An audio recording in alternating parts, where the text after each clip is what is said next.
Metaphor Refantasio obviously is now the biggest launch ever for Atlas, at least on Steam. It had 60,000 plus concurrent. They also announced that they sold 1 million copies on day one. That's fucking awesome. Wow. Yeah. Awesome. Yeah, it's awesome. Fantastic for Atlas. It obviously came out to fantastic reviews. I think it's top 3 or maybe the best reviewed game of the year. I think it's just below Astrobot. Okay, just below Astrobot. Yeah. Yeah. So that's awesome. It's effectively a new IP as well. So it's really cool to see like an IP, new IP, do so well. Zeke, you're a huge Persona fan. I would say you've played most of the Personas except for Royale. How are you liking your time with Metaphor? Well, I played Persona 5 and 4 all the way through. 3 probably like maybe half or 3/4 through. I mean, it looks and sounds excellent for anybody who likes the SMT series or umbrella, like things that fall under the SMT umbrella, Shin Megami Tensei umbrella. You'll like this. It is very much the. Oh, you might want to fast forward. I take a lot of time naming things. What'd you end up with? Just spoil the name. What'd you go with? Well, there's 2 names that you put in. The first one, anime what? No. The first one I put was No Mo, because of a shirt I have with Ryuji on it that says No Mo Rules. Oh. And then the main character, since it was high fantasy, I made him Serpona. And Pona spelled with a W. Okay. So every time he did something fantastic, it was Serpona. Fantastic. But yeah, I really enjoyed it. The only thing that I wish that I could play this and have it be good business sense for me to keep playing it. It's just not like I played Persona 5 for like 200 plus hours and I had steady good numbers like the entire time. It was a little low, but it wasn't like unmanageably low. Like this game, it's super saturated. Like if I play it, it'll be like way later on, like months down the road. Yeah. Something like that. Yeah. Because I can't stream it. And it's the struggle whether like, do I want to play it on my own, or is this a game I can save for later where the flavor is kind of like the saturation is worn off a little bit so I can get some audience for this. Yeah. But I wish I could, because it's fantastic. It's a great game. And I love, turn-based combat. I love the way they like kind of gave you the option, gave you the opportunity to skip lower level fights by just like, crushing them before you even enter the turn-based thing. Oh yeah. Which I thought was a great plan. Great idea. Yeah. I'm not sure if they implemented that in any other thing. I know you can like hit them in the overworld, but then it was in Strikers, I think. Oh, it was? Okay. Yeah. That was a huge quality of life change, like for the lower level beasts that you like are standing in your way and you have to get through them. If they are too low level in the overworld, you can just action kill them rather than turn-based kill them. Yeah. Because that definitely gets tedious after a while. Well, and it's also great if you, depending on, so you can choose class. There's 40 classes basically, and every class has a passive that comes with it. Some are like in battle, some are out of battle. If you choose the mage, for example, every time you do one of those quick battles you were just mentioning, Zeke, you get like 2 or 3 MP back for the entire party. Yeah. Yep. Or if you choose merchant, you get gold every time you do one of those. So shit, I didn't know that. Wow. I got out of the first dungeon yesterday and I had 180,000 gold. Wow. Because I was a little over leveled. I didn't have to do 90% of the fights in the dungeon. I was just walking around hitting everything multiple fucking times, grinding the passives, getting all the fucking gold. It was fantastic. I love and then I did it all in one day because I needed MP. So I just ran around killing monsters to get MP back to go fight the boss at the end instead of like leaving the dungeon and resetting. So I love those additions. It's really awesome. Yeah, and the good thing about that is that if you want to grind up gold, all you have to do is go into the hub place and switch over to the thing that does that for you. Right, sure. Yeah. Yeah. So like I did a mage build, as you might imagine, as I always do, and because I like in these Persona style games, I like having the main character with all of the weakness spells that you can possibly have. Yeah. So like, yeah, I had all the fire, ice, and lightning by the end, and I was like, okay, what you're weak to? Let's hit you with that first, and then start whacking on you, and then like you said, like if I want to go back and do that again and gain gold, all I got to do is change my archetype and pump it up a little bit, and then I can start getting that shit. Yeah. And one of the I actually am okay. It's a mechanical spoiler, but it's a huge quality of life spoiler, so I'm going to say this. Do the first quest that you get to level healer up to level 10, because it allows you to change anywhere in the field what your class is, and even unlock classes from anywhere, rather than going back and having to talk to the guy. Okay. Once you do that first quest, you can change it anywhere in the field, and it's like, that's insane quality of life. So do that as quick as possible. I don't know why they don't just give you that right away. It sucks. Yeah, I don't either. It's huge quality of life. One thing I think that probably it's kind of new to me, because I have never played really the Personas up until like a year and a half ago. I started playing Persona 5. I played Persona 3. Was it Reload? Yeah. And JRPGs, especially turn-based, generally turn me off. Number one, because I'm like, not really my thing. Number two, when I try and stream them like Zeke, they never work. However, Persona 5, Persona 3, and now Metaphor, I still don't know how they do this, but they have some of the most engaging storytelling I think I've ever experienced. Yeah. It's just such good writing and character establishment right off the top that I don't think maybe I'm missing out on like a lot of other JRPGs, but I feel like the writing is just second to none in these games. And Metaphor is the same way. Like Persona got me right away. And Metaphor got me right away. And it feels very verbose. There's a lot of talking. There's a lot of people, but I feel like I'm into the story right away. And I'm so excited to even to see what is later in the game. And I never get to it because I can't stream it. Yeah. But I just love it. And I'm this is also very rare for me. If you watch my streams, you generally know I don't give two shits about writing in a video game. Generally, I'm like, usually the writing is so bad in a video game, I don't even care. It's just like, as long as the gameplay is fun, we're good.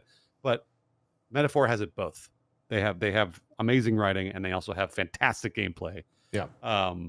And it's just masterful. It really is. Huge thing for me personally.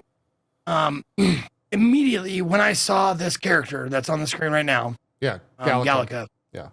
I was like, oh, come on. Everyone Don't give me that high-pitched, squeaky, annoying, like Navi mixed with Mona, like bullshit. Like they did not. She's great, dude. Kudos. Yeah, she's great. She's great. Yeah. They're so She has far a normal voice. Yeah. Not this high-pitched, squeaky bullshit. It's great. So far, I have not met a bad. I've met tropey characters, right? Like the whole game is full of that, but none of them are like bad. None of them are poorly written. Yeah. None of them are over the top or annoying or anything like that. I haven't met anyone where I'm just like, I fucking hate you. Most of the time, they will very quickly make the character. You were talking about, Bruce, how you like immediately got attached to the story. They have some sort of way of like dropping a hook to most characters that I've met thus far in the first like 2 or 3 minutes that you resonate and you're like, fuck, like that's gotta suck so bad. Or like, fuck, this person's really fucking cool. Or something about it where it's like, that's a badass trope. We got it immediately. I know what this character is about. And I immediately, one way or the other, have a strong feeling about it. And they've done that with everything I've met so far. That's just good storytelling. And it's so hard to find in video games in general. And I'm so impressed every time that I pick up a game from these developers. Yeah. So. I'm still pretty early in the game. I'm only like 13 hours. I think I'm just gonna take the financial hit. Luckily, I've had a slew of sponsored streams that will kind of make up for it. So I'm just gonna stream it all and marathon it. Nice. Because I the other Persona games are such a beloved franchise for me that like for me it's worth it because I want to experience it, and if I can't stream it, it's going to be very hard for me to get through an 80-hour game off stream in any amount of time. So yeah, we'll see how it goes. I've heard nothing but great things. Every review that I did watch about this, which was kind of like, I started thinking about when I was watching these reviews, like how I responded to the Persona stories. And a lot of time the Persona stories were about like overcoming, like an evil of something almost every single time. And then kind of like the penultimate evil, then the final evil, whatever that is, free will or however you want to do it. This one apparently just has like a strong sense of hope is what everyone's saying, in a time where like I think a lot of people are looking for that, so it really resonated with them. So I'm curious to see when that actually like starts to take shape, because I finished the first dungeon last night and it was very much a like hoorah fuck evil type thing. So we'll see how it goes. I will also say I'm not going to say anything of what it is or what it looks like or anything. Man, the boss design in this game is like Persona bosses on crack, man. They are fucking wild looking. They are just insane. Like I sat there just trying to understand what the fuck I was looking at for a good 30 seconds. And that was awesome. I think I said when I was looking at some of the enemy and boss designs, I think I made the comparison of like, imagine a kid taking like all of your alien HR Geiger toys and all of the Space Marines, and then just making a Mr. Potato Head. Yeah. Yep. Oh, that's what you do. Like, take all of these. Like, I'm gonna put an arm here and a head over here, and I'm gonna give it some wings. Yeah, they're all based off of they're based off of a medieval painter. Called I think called chat saying Hieronymus Bosch or Bosch. Okay. So you can go and I've heard that name actually. Yeah, he's fairly well known. So if you just look at some of his paintings, they basically recreate those as like bosses, and they are fucking bizarre. They are really an odd. Oh yeah, okay, I know this guy. Yeah. They are a really odd thing to look at, and it can cut it. Someone in chat said it's maybe one of their biggest issues with the game is that it's like too weird. It is really weird. It's very strange to look at. Yeah. And I'm sure that there's a massive lore purpose, which I don't understand yet, because that's Atlas is very good about that type of stuff, like leaving breadcrumbs and then having some sort of big reveal for it all. But yeah, it's good. Turns out it's good. I feel like everyone that's playing it is really enjoying it. And also music seems fantastic. Battle music is absolutely a banger. So weird. Some monk. I love it. It's a monk apparently that's doing like a chant that they recorded and they put it into a song, and it's fucking awesome. I've seen it's picked up on at least my corner of TikTok, and now everyone's just like dancing, showing them like in a random thing, and then hearing that song, and they all just start vibing out. It's pretty good. It's pretty good. I quite like it. And how do you guys feel? So Zeke, I guess both of you, because you both played Persona. How do you feel about like the fantasy vibe to it? I actually prefer this to Persona's general setting of like high school and Tokyo and kids and stuff like that. I think the fucking like fantasy setting is awesome. Do you guys like it or no? I dig it. Like I think it's all right. Okay. Let me just tell you, I only have 6.2 hours in the game. Okay. So like not a ton of time in the game, but as far as that goes, like I like that Personas were in modernish times. Sure.